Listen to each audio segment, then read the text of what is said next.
Hello, students of Senior 3 Biology class. I'm Scofield, your biology teacher as usual.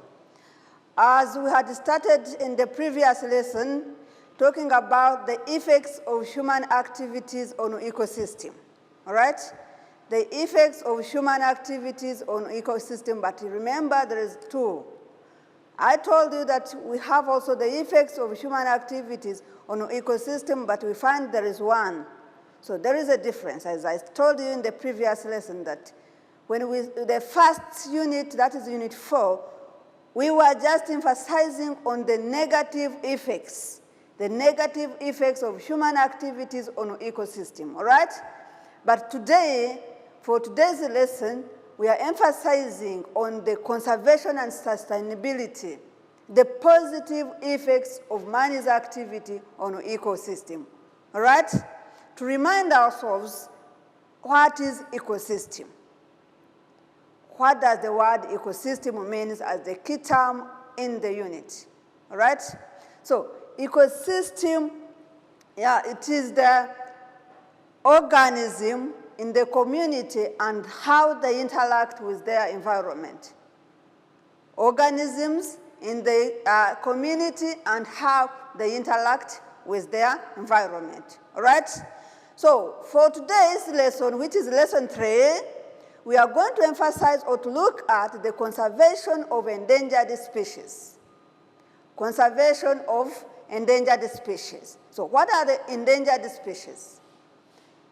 When we talk of endangered species, we are referring to those both plants and animals, all right?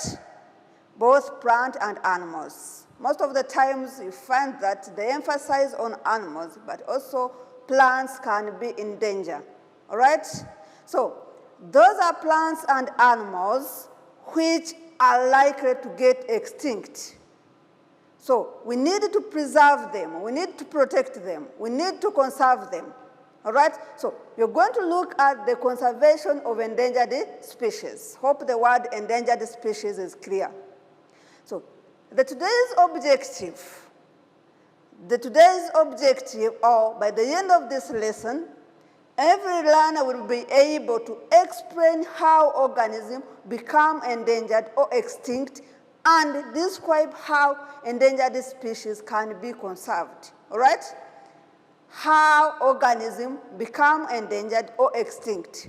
How organisms can get extinct. You find today we had, like in years back, animals that we had here in Rwanda, you cannot get them by today. What happened? They got extinct. They all finished, all right? So we need to see how we can conserve the ones we have that are in danger today. We don't only talk about animals, but we also talk about plants. There are some species of plants that got extinct. So we need to preserve those that are also in danger, all right? So by the end of this lesson, every learner will be able to explain how animals and plants get extinct and how we can conserve those that are in danger, all right? Good. So let's continue and look at the introduction. The introduction of today's lesson. We're saying that endangered species are both plants and animals, all right? But most of the times, people put emphasis on animals, as I said before. Why? Why do people put emphasis on animals? It's because animals disappear much faster than plants. That's why normally the emphasis is put on animals, because animals normally get extinct very fast than plants. So an organism becomes endangered when it's likely to become extinct. Therefore, all countries in the world are required to conserve the endangered species. This is not only the work of one country. No. One country cannot control all the animals or plants that are in danger. So it's the role of all countries in the world to stand up and try to conserve or try to protect organisms, that is both plants and animals, that are in danger. All right? So what causes extinction of organisms? Who can try to give the causes of extinction of organisms? That is plants and animals. What do you think can lead to the extinction of organisms in the community or in the ecosystem? Yes, so we have both natural and man-made or natural and man activities that lead to extinction of organisms. We'll start looking at the natural causes. One, the rapid changes in temperatures and climate that affects organisms. So when the temperature varies or when the temperature goes on increasing and decreasing, there are organisms which are supposed to live in certain temperature, both aquatic and terrestrial animals. So in case the temperatures in water or on land increases at a higher rate, you find some animals are affected, and at the end of the day, you find that they have died and get finished. So that's one natural cause of these organisms being extinct, all right? Another natural cause can be the changes in sea level or water currents, all right? When the changes in water currents on sea level happens, you find aquatic organisms get affected. Another natural cause of the extinction of organisms, the acidic rain. Remember in the previous lesson, we talked how, or we learned how this acidic rain is formed. I think you remember what we said. We said normally acidic rain is formed when you burn these materials you use at home, at school, hospitals, everywhere. You burn them, then they release carbon dioxide and carbon monoxide in the atmosphere. And at the end of the day, when carbon monoxide, remember, when carbon dioxide reacts with water, to form carbonic acid. So when that carbonic acid comes in water or in water droplets, we call that one acidic rain, all right? The acidic rain is very dangerous. I remind you that yesterday or the other previous lesson, we talked of the dangers of acidic rain. We said that the acidic rain can cause the skin cancer. It can cause the damage or the destruction of houses that are made of marble trees, all right? So there are different things that this acidic rain can cause. And you find that even those animals, in case there is acidic rain, when there is a formation of this acidic rain, you find that animals are disturbed, all right? They can be both on land and in water. So this increase of the acidity can be also the increase of the acidity of the soil. When there is a change in the pH of the soil. Remember, when we talk of the pH, we refer to the acidity and alkalinity of the soil, all right? So in case there is change of in the acidity of the soil, those organisms are disturbed, all right? And they can end up getting finished. That is also among the natural causes. Another natural cause of organisms to get extinct, diseases and epidemics. Yeah, that is obvious. Remember, we are now in this corona situation. So you find people are dying now and again, all right? So that one can lead to distinction of a certain species. You can find by the end of the day, the human beings are extinct. We no longer have people in the world. What happened? Diseases. All right? So there are serious diseases that are coming, and you find that a certain species attacked, and at the end of the day, you find it has died off. All right? That is also a natural cause of organism to become extinct. Hope everybody understands what we are saying. So another natural cause can be invasive species that invade foreign territory. What does it mean? It means there are some species that can come and occupy a certain area whereby you find that those that have been in that area are going to compete with those new species for what? One, they're going to compete for, they can compete for oxygen, they can compete for light, they can compete for different things, and food and whatever. So you find there is what we call survival for the fittest, all right?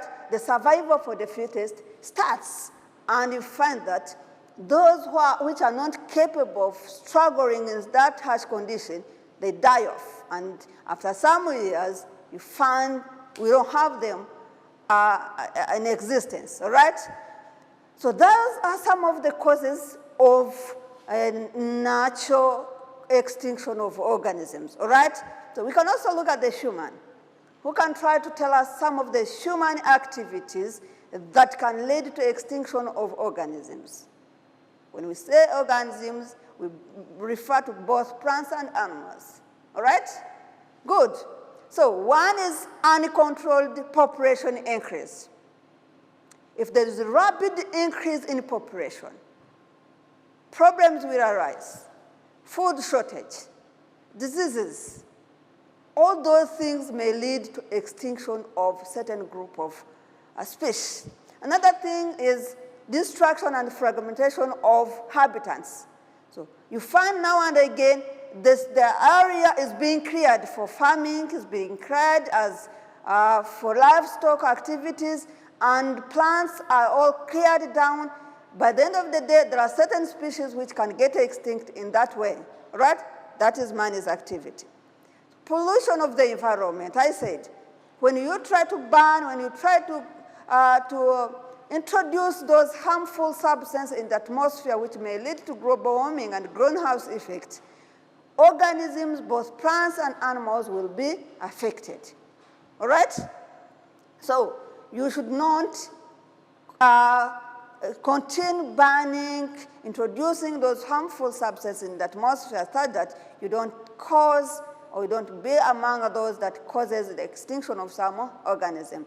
Climate change and global warming, as I've said, the introduction of those greenhouse gases, the carbon monoxide, carbon dioxide, sulfur dioxide, all of those, when they reach in the atmosphere, you find that they have destroyed or they have led to global warming, whereby that increased temperature will come and affect organisms on the Earth's surface, all right? Yeah, so look at some of the activities done by man on the screen. Look at some of the activities done by man which affects the extinction or which leads to extinction of some of the organisms. Here we are emphasizing on the plant, deforestation. Here, you see this forest, it was a very big forest, but all the plants are cut down by the carpenters, and at the end of the day, you find some species have been affected, all right? So what did we say yesterday? In the previous lesson, we said that cut one tree, plant two trees. That is that is what the government is emphasizing. When you cut one tree, you need to plant two. But look at that diagram here. Look at the picture. All the trees are down. There is no replacement, which is bad. So some trees, some plants there, some species are going to extinct. That is man's activities, all right? So why do we need to conserve? Why do we need to conserve these animals, these plants that are in danger? Why is it that the government is emphasizing on protecting, on conserving some organisms and plants, all right? These are some of the reasons. So one, to maintain the future possibility that plant species might be identified for medical or medicinal value. So it's these plants that we get medicine. In case you find that certain species that is extinct, you may fail to get some medicines in the future. Therefore, we need to conserve these species such that, mainly the plant species, such that we get medicines in the future, all right? To keep damage to food chain, we need to keep the food chain and food web in maximum or in its continuation situation, all right? So we know the food web and food chain. It's the food web and food chain that keeps life continuing, all right? So in case a certain species is killed or is dead, you find there is a break in the food chain and food web, all right? Let's say the primary producers are cut. Those are plants. We don't have the primary producers. Where will we get food? Nowhere. So we need to conserve the trees mainly here because there are the producers. There are the ones, these green plants, they are the ones that provide us food. Not only people, but also other living organisms. The plants, remember, they are the ones that we call autotrophic. They have autotrophic nutrition. They have the capacity of making their own food. Therefore, you need to conserve them. If you don't conserve them, they will get extinct, and the food chain will just stop, all right? So there is a need to conserve these animals and plants such that we don't break the food chain and food web, all right? So we need to protect our future food supply.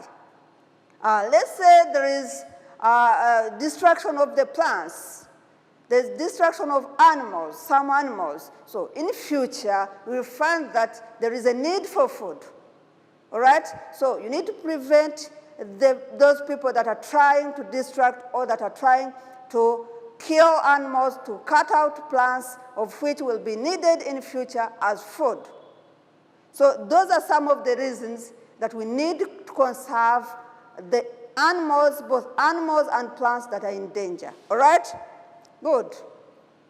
So what are some of the measures? We have looked at the reasons why we need to conserve these animals and plants that are in danger. So how are we going to conserve them? What are the measures that are put out by the government, by the world? As I said, it is not only the role of one country. No. It's the role of the whole world to conserve and protect animals and plants that are in danger. So what measures that were put out by the government, specifically the government of Rwanda, to control or to conserve organisms that are in danger? That's what we're seeing here. So we are saying that, one, there are many. One, there is monitoring and protecting species and habitats, all right? So the government put out some important tools on how to protect organisms that are in danger, all right? And these organisms that are in danger, they are put in one area and monitored from there and protected by different guards such that they cannot be tackled by the people around, all right? So that is one measure that the government put forward, that they have to protect, they keep monitoring their habitats so that nobody can come out and try to kill or cut out those plants and animals that are in danger. So they collect those plants, they collect those animals that they feel that are in danger, that they feel they are going to get extinct, gather them in one area, start to monitor them and protect them from those that can come, the poachers and whatever, to attack them. That is one measure. So another measure that the government put forward, that is education program. So the government, the public can be educated through the following methods. So the government said, let us educate the citizens, because it is with the citizens that try to attack these plants and animals that are in danger. So we need to be educated. We need to know the role. We need to know the importance of these animals, the importance of these species of which we are trying to kill and to cut down. So there are some measures under education program that the government put forward so that every citizen get to know, you know what, these organisms, these plants and animals need to be preserved, need to be conserved. So the government put out these measures. One, there is distribution of information packets or flyers. So there are some papers that go on supplying so that when you read the importances and the reasons why to conserve the organism, you get know that it is of use to protect these and conserve these organisms and plants that are in danger. Another thing is contacting local schools and organize education sessions for pupils. So debates can be conducted. You can go to schools, specifically those that are near the areas where these organisms are put, which are specifically in danger. So you go to schools, nearby schools, and try to educate and try to tell the students how to protect them, how to conserve them, and the reasons and the importances. All right? So the government tries to sensitize or to bring that education through schools. So advertisement in newspapers and regional newsletters. So there are some advertisements that are put on radios, TVs, and newspapers such that everybody can get aware of the importances and the roles of those organisms that are in danger, such that one day, one time, don't get attempted to kill or to cut down those plants that are in danger, right? So there's giving presentation at village gathering. One day, these local leaders can organize or tries to organize some gatherings, some meetings, and through that, you can teach or you can educate the citizens why there is a need to conserve these plants and animals that are in danger, all right? Hope you're getting what we are trying to say. We are emphasizing on education programs that was put forward by the government, specifically the government of Rwanda, to try to conserve these plants and animals that are in danger, all right? There's setting up of interview in local radios and television. There's also posting relevant videos, messages on social media, that is the websites and other channels where everybody can get access and tries to know the reasons why you need to keep these animals and plants safe, all right? So that one is under education program. Remember, we are still looking at why and how the measures that was put up to control the destruction or to conserve these plants and animals that are in danger, all right? That's the second one, education. The third is what we call captive breeding program. The captive breeding program provides a means for conserving species that may not survive in the world. What does it mean? There are some species, there are some organisms, both plants and animals, that cannot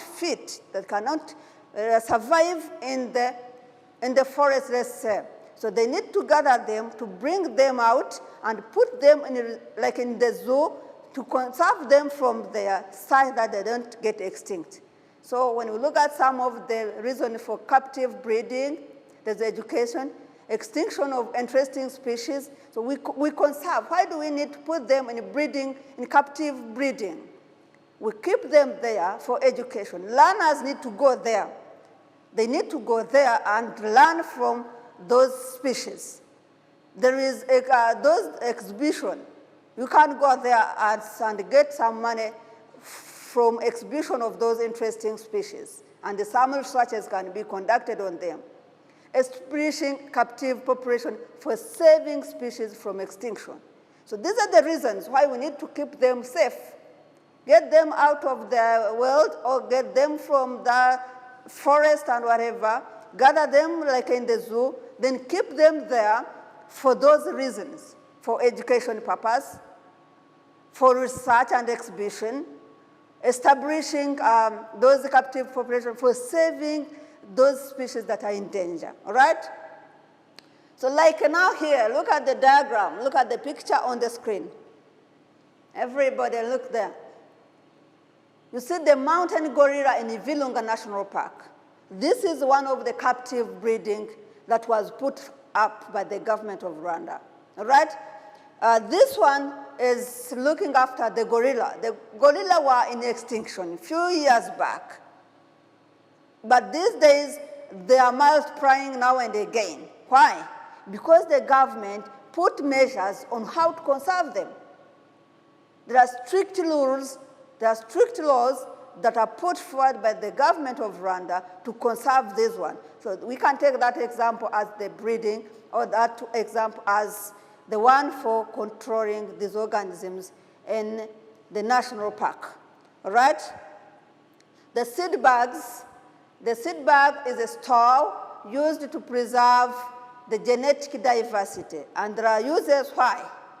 The uses why we need these seed bags as number 4 for conserving these organisms and these plants in danger. One, genes that breed bleeders, increase the yield for disease resistance, drought tolerance, and nutrition quality. They're also used to store seeds in case of genetic diversity. Seed banks also offer a way to preserve historical and cultural value. So in Rwanda, we have the short forest, where it was set up to preserve some plants that were in danger. So another initiative the Rwanda put up in 2020, that is what we call the 2005 is Kwitizina. So that one is done in Virunga. You see those people there. So that thing also motivates individuals or people there to do it, to conserve the environment. So they do this Kwitizina, which was got after the naming of the children in Rwanda.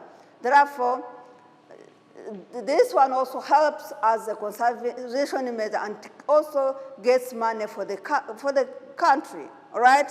So those are some of the things we can do, the measures we can do to conserve the environment or to conserve plants and animals that are in danger, right? So I think everybody has got what you can do to conserve organisms, to conserve plants and animals that are in danger, all right? So please, you try to attempt those questions when you go back home, and some of those, in fact, all of them, we have looked at them. Why are some species termed as endangered? Why should endangered species be protected? Give the difference between threatened species and endangered species.